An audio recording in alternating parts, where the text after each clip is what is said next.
Alright, welcome back to Nick Lenz's Comic Corner Classic, Lots of Known Classics. This is episode number 2864, Doubleshot number 2758. Well, first of which we have Nova the Complete Collection, Book 1, which I collected the first 15 issues of the book in number 1. I am skipping over issues 4 through 7 because those were discussed in Annihilation Conquest 1, Trade Paybacks of 1. The first three issues are interesting, where, basically Nova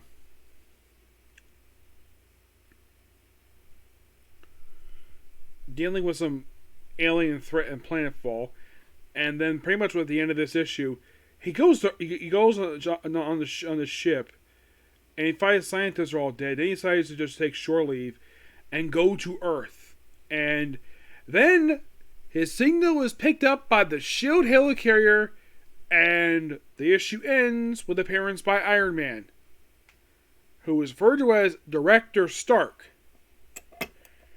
Those of you probably thinking, Nick, what the heck is going on? Why is Iron Man Director of SHIELD? Well, okay, so there is an explanation for this. A very simple one. Those of you new to the comics, the long-term readers, know about this particular situation.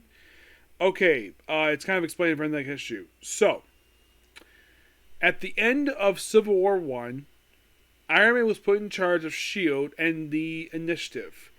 This lasted in comics for about a year. I think it was like a little over a year. I think about a year or two, and then he was moved from office thanks to instant invasion. So then, in issue number 2,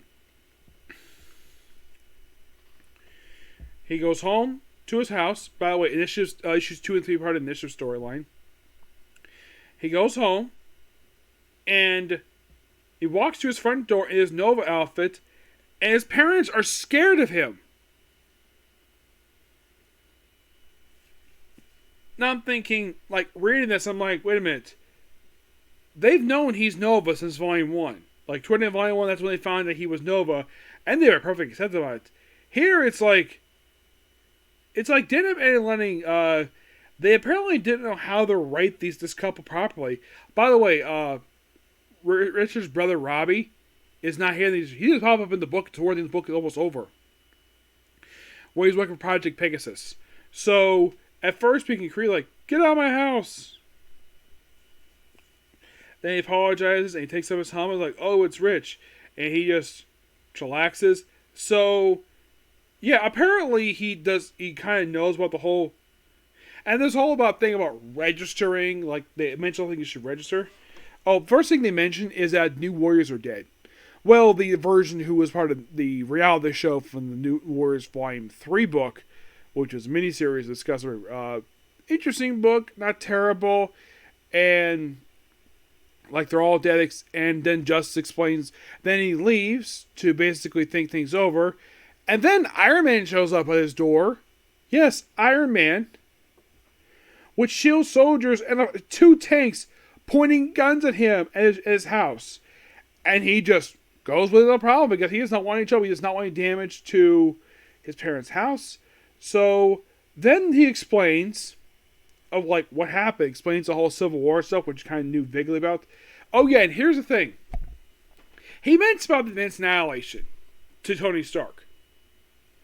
Which Tony does not know anything about it at all. And Richard mentioned he has sent a signal to Reed Richards. And apparently Reed never see the message. About Annihilus. They mentioned about that Quasar's dead. That Thanos is dead too. So, I find this kind of sketchy. The fact that somehow Richard sent a message to Reed Richards. And Reed never got the message. And by the way, this little revelation has no follow-up. Yeah, is this brought up in Fantastic Four? Nope, no mention this plot thread at all. This only exists in this one issue. The whole thing that Reed Richards never received a message about Annihilus and the frickin' Annihilation Wave. By the way, he does not know anything about it until Hickman writes Fantastic 4 years later. Yes.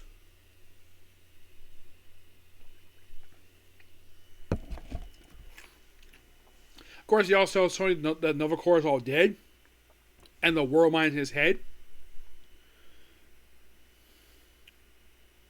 Then he talked Justice, where apparently, like everybody's dead except for Speedball, who was part of that roster. Yeah, Speedball's the only one left alive, and people call him the most hated man in America because of it. Then he goes home, goes back to his room, and he slashes up a poster of. It's basically Star Wars, but they call it Space Wars.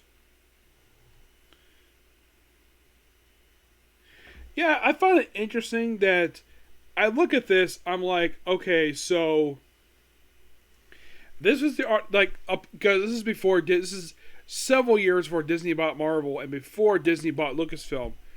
So this is where they thought that Star Wars was in the Marvel Universe, where Vader looked like one of the Cylons from Babylon 5. Like, this guy here with the gun here on the left, this lizard guy, like the bug. Yeah, that's apparently his bug being Han Solo. We have the guy in the middle supposed to be Luke Skywalker with a gun, and one of the sources is Princess Leia. And he destroys the movie poster. And he just goes to sleep, and then, as far as like we do not here. And then, of course, the word like, greetings, Charles Rader. Richard. I am the Zendarian world mind. I do not sleep. I have taken control of your son's body for his dark period. You what? Do not be alarmed, Charles. I am simply gallant process system helping your son's head. Temper control is more responses. Would you for a different channel? I'm currently pursuing news feeds. And why don't you sit that? Why don't you sit? I like to get to know you. Richard is so high of you. He's like, what, Dad? It's okay. Somebody spoke to your mouth. Something. Why don't you wake me, world, my please? Yeah, and his father's upset though he's able to leave the next day. And then he runs to the Diamond Head. Because of course he does. Because it's like an unwritten requirement Marvel where Diamond has to pop up in every volume. Because I think this was the only issue he appeared in volume 4. Yeah, he fights Diamond Head. And then he beats him. And then he hauls him up to the police department. In pieces. And then they ask him about his registration papers. Because the whole thing's a Registration Act. And then he's like, you should get a thank you. And then the issue ends with a frickin' thunderbolt showing up. Yes. Though it's Penance, the Matt Gargan Venom, Radioactive Man, and Moonstone. You're thinking, Radioactive Man. You think, oh, the guy with the green skin who's radioactive. Why the heck is he wearing this suit? Well, in story, this was all Norman Osborn. Behind the scenes, this was Warren Ellis' idea for the character. He was writer of the book at the time, so he decided to do this. Penance is Robbie Brown, aka Speedball, who's bald in this book. Yeah, and he wears his suit, and he calls himself Penance because of the Stanford Massacre. So that was something that the writer of Silverfront, I think it was Paul Jenkins, did that. But in the case of Matt Gargan Venom, that was Mark Millar. He did that. So yeah. And then he gets into a fight with them in the very next issue. Yeah. Now, the thing is, Nova has met Venom before. He does not know it's not Eddie Brock in that suit at all. He has no idea. Because he's met back in the 90s, so of course he doesn't know him. And he just doesn't fight him. He just wants to fight him because basically he thinks of them as villains. Like, he knocks him out. Then, of course, basically, what are you doing? And he basically is like, you have no right to surrender penalty. Yeah, read your rights. And then Iron Man shows up. He tells him, stop it. Desist now. Stand down. I'll tell you who's authority here. Over here, stand the hell down. That's enough. They started it, Tony. Please don't push, Nova. As for you, are you all your pitifully tiny hand? You're in the middle of a densely populated. He's unregistered. He's one of the new warriors, for God's sake. This is basically Dead Abnett writing Moonstone. The Thunderbolts don't answer to you or Shield. The Commissioner gives orders. You have full clearance. Tony can show you what to do with clearance. Moonstone.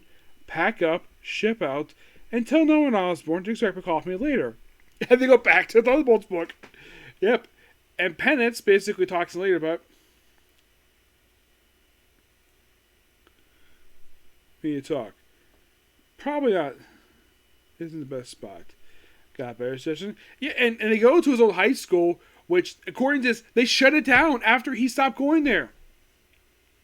By the way, it's the early 90s. He never graduated. Nope. Never did. His brother did. So,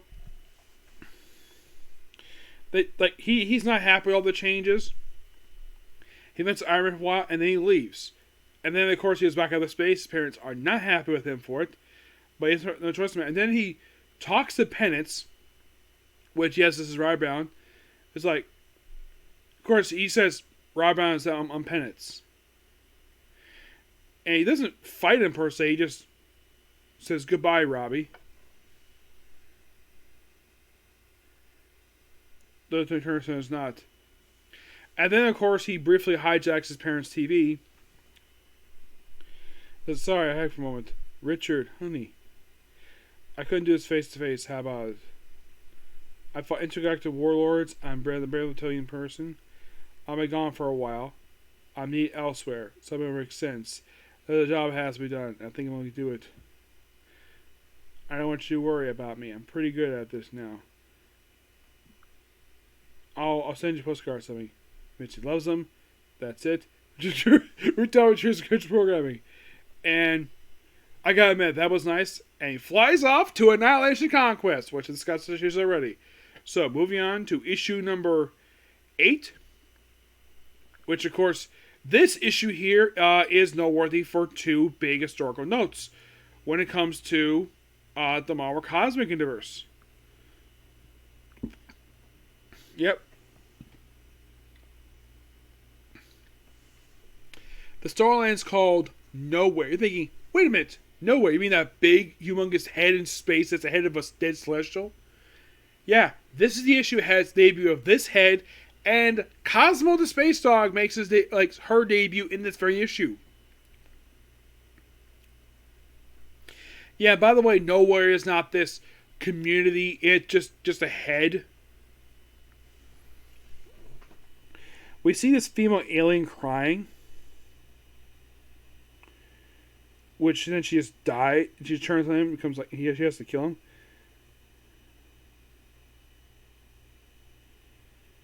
And of course, to fight these other guys, and then eventually he just. It seems like complete random. He just runs into Cosmo the Space Dog.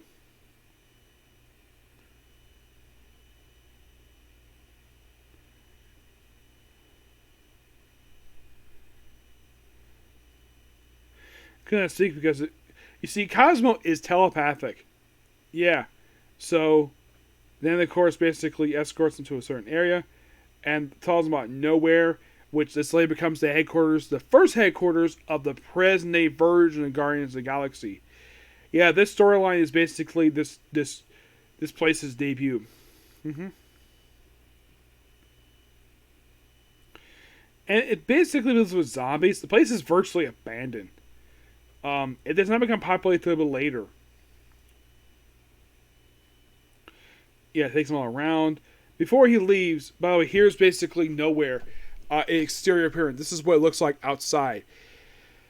Now, as for which Celestial this is basically near the end of the universe. Now, here's kind of the thing that comes to Nowhere. Who the Celestial is has never been revealed. Nope, never has. Debuted back in 2007. And yeah, Marvel has never explained who the heck this guy is. Yeah, it's almost like the big mystery of who this unknown Celestial is has never been solved. And of course, it comes with a teleporter. If he teleports away, he gives Cosmo a basically present, a chew toy. And he chews on and goes out. And then it leads issue 10 where Nova runs into Gamora, which she's still partially corrupted thanks to the previous issues. Yeah, and this leads into issues 11 and 12.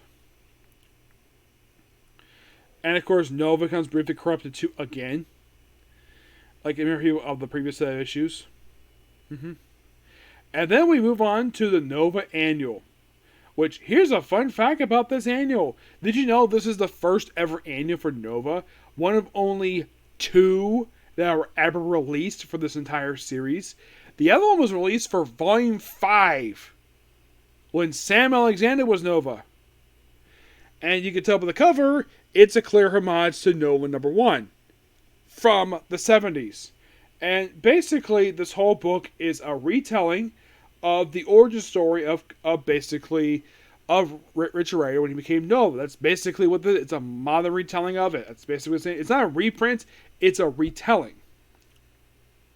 11 and 12 continues the whole thing with the Nowhere stuff. Yeah, that's where it continues. Where Nova is still corrupted, and of course runs into some Technivores.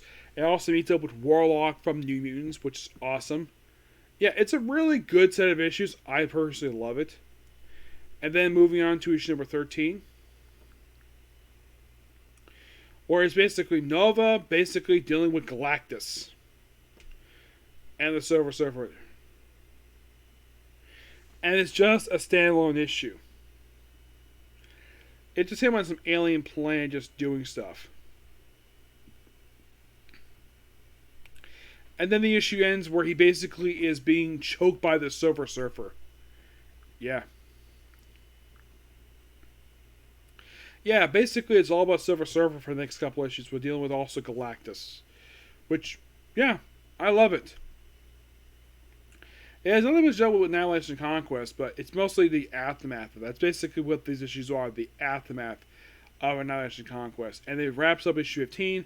And then 16 begins the Secret Invasion tie-in issues. But yeah, great set of issues. Love them. I give this trade here roughly a 10 out of 10. It's amazing. Final thoughts on this volume for Nova, which is to date the longest volume to date. The successor volume got really close this volume. Yeah, volume 5 got really close. But not much of Sakara there, but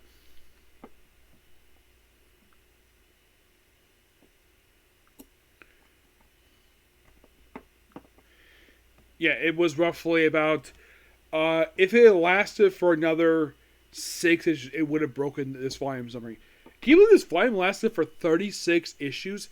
Ended in 2010. Now, when this book ended in 2010, it was supposed to be on hiatus. Marvel just ended up canceling anyways because of the Lenz miniseries, which is really good, by the way. I do recommend checking it out.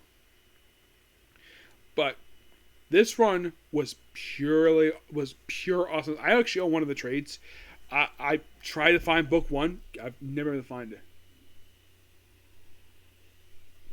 But like volume 4, purely amazing. And with this, I have one more volume left to go for Nova. And that's it. And it's the shortest volume of the whole series. Well, it's tied for the shortest with volume 3. That being volume 7. Yes, volume 7. Yep, volume 7. Yeah.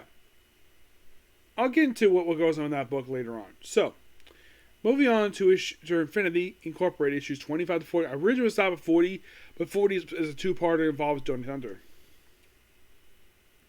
Mostly put in the case of issue 25, we have 3 brand new members. We have the seconds of Dr. Midnight, Iron Man, and Wildcat. Wildcat is Elandra, who is Wildcat's goddaughter.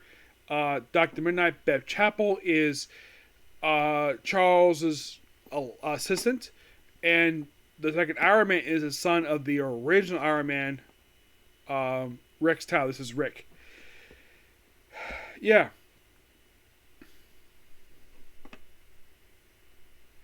So then, of course, we have the JSA show up here, where everybody's like reunited.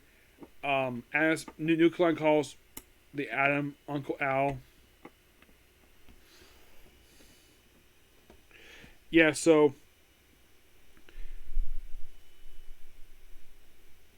at least New Blood. Of course, this is just after Crisis on Infinite Earths, and of course Wildcat's in a wheelchair. Happens to see his goddaughter being Wildcat. Yep. And Fury finds out in these early issues that she actually is pregnant with Hank Hall's child, Daniel Hall. Yep, she finds out she's pregnant. And then he cheats on her. Yes, with a reincarnation of Half-Set.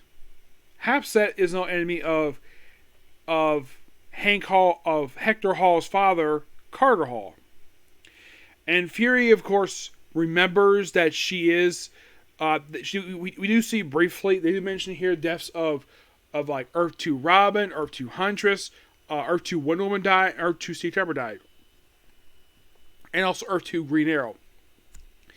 Yes, I did read that the Hall estate has a graveyard, and get this, in the graveyard they have the bodies of Earth 2 Robin, Earth 2 Huntress. Yeah, they're buried there. The Hall's buried there. I'm like, that's interesting. And here's the weird thing about this manor. Has not appeared in the post-Flashpoint continuity. Like, I wonder if it's still there. Like, I would love to have a current writer, like, revisit the place, and I wonder if those graves are still there. Because that'd be shocking, given the fact that kind of basically, yeah, with that. So they do adventures with the shark thing, and of course they eventually run. And of course we see Return of Helix at the end of issue number 25, and mostly put in these issues we see Mr. Bones get sort of like beaten by his own team, and he's actually captured. Yes, and he's also told by Dr. Bed Chapel to give up smoking. Despite the fact he still does it. Yes.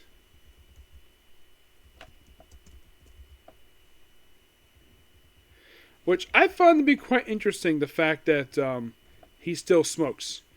Yeah, and so basically he's given, to help his lungs, nicotine gum. Yes. Helix is back in the book. For the first time since, it had not been a while. The last time they appeared in the book was probably not the long part of this one. Last time they appeared was actually issue number. They actually just appeared in 24. They're back here for a few issues, and then they're back like a couple more times after that, and that's how it for them. Yeah.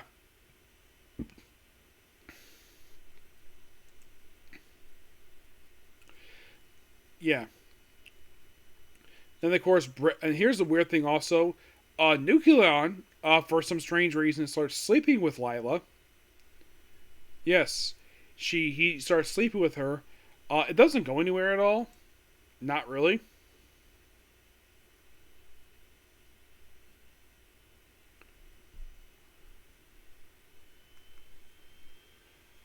Yeah.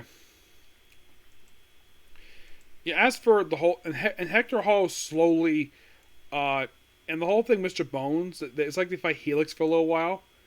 And then, of course, Mr. Bones is captured and treated by... Oh, by issue 20, they kill off one of the characters. The shark guy. Yeah, he gets killed off with a few issues. Yeah, he's actually the second Wildcat's cousin. Yeah. And then we have a memorial for... And we basically... it's kind of... We debut... Yolanda's parents, who know that she's Wildcat, which apparently they knew before she put on the mask. Yeah, that's the big thing about that issue. And now we bring in Joni Thunder to the group. Yeah, and also 31 when they officially joined the roster. And Joni Thunder herself, by the way, this is something quite interesting though. At the end of, I think it was 31, where basically, like, we had this guy talking to Jade. Her last name is Hayden. And he's like, that's also my last name. And it's like a pirate. You're thinking, okay, so those of you hardcore comic fans are asking, which one? Is the first one or the original one? This actually is the second one.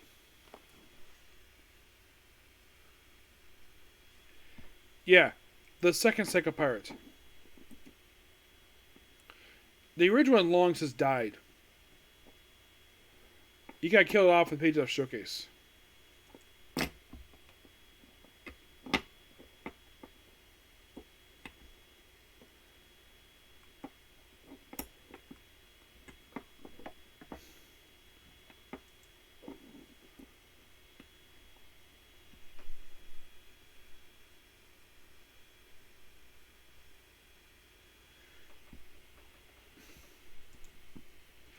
Yeah.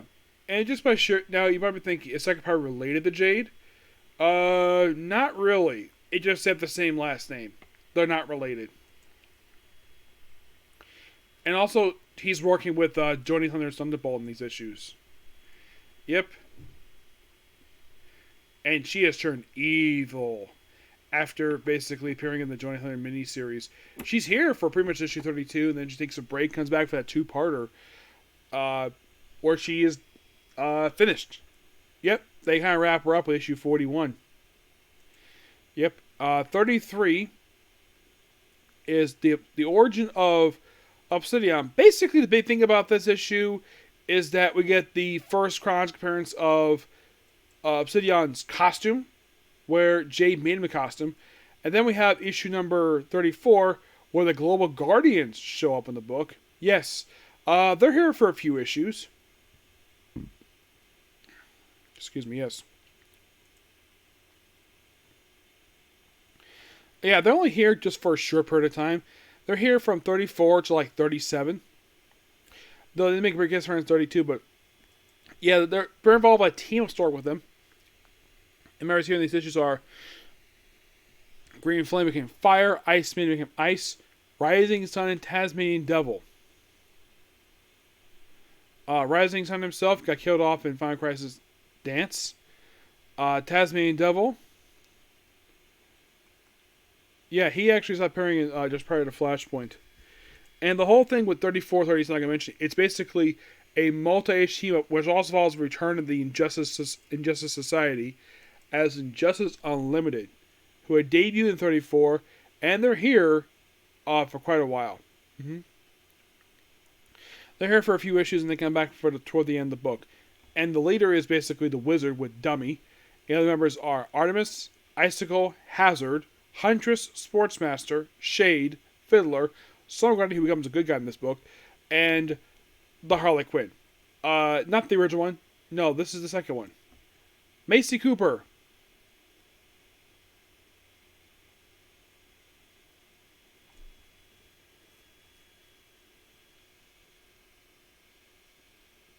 And she briefly dated Obsidian. This was years before Obsidian was as gay. And also, her grandfather was the original Manhunter, Dan Richards.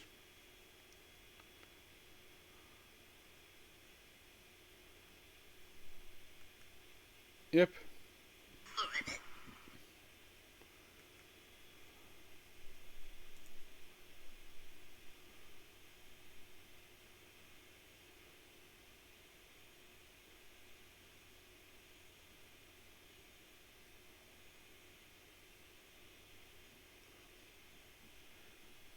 I'm trying to remember it, because I know at one point he becomes Skyman.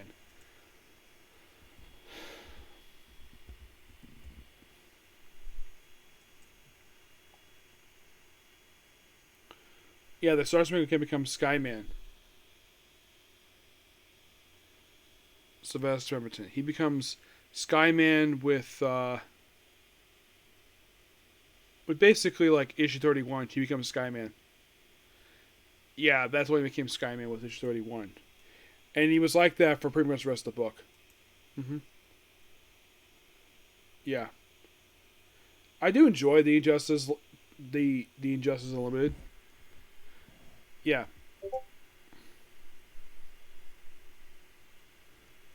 Yeah, then of course Helix comes back, Mr. Bones becomes a bad guy again. 39 is all about Solomon Grundy. Mm-hmm.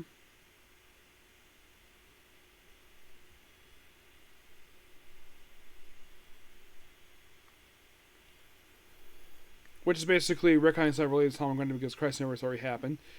And well, 4041 basically deals like with the with the finale for the whole thing with Johnny Thunder's Thunderbolt. With Dr. Love. Yeah, he's a character appears here. Yeah. And the whole thing is that Johnny Thunder's Thunderbolt gets involved with this original character who debuts in issue 41 and then is never seen again. Basically, he's a take on Zaz from Marvel Comics. Yes, the guy who's pure electricity. Yeah, for some strange reason, Johnny Thunderbolt was made to a villain.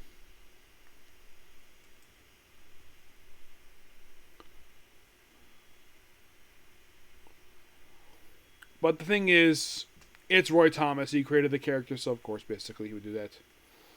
Mm-hmm. Yep. But great set of issues. Love them. Get all of these issues. A 10 out of 10. I was going to do the annual too, but main reason why I did it because it's not there yet. I'll do it next time. So yeah, that's the particular review. Please be sure to like, comment, subscribe, turn notifications, and do the dislike button. Next time, I'm going straight to do Ultra 7. Okay? So, bye.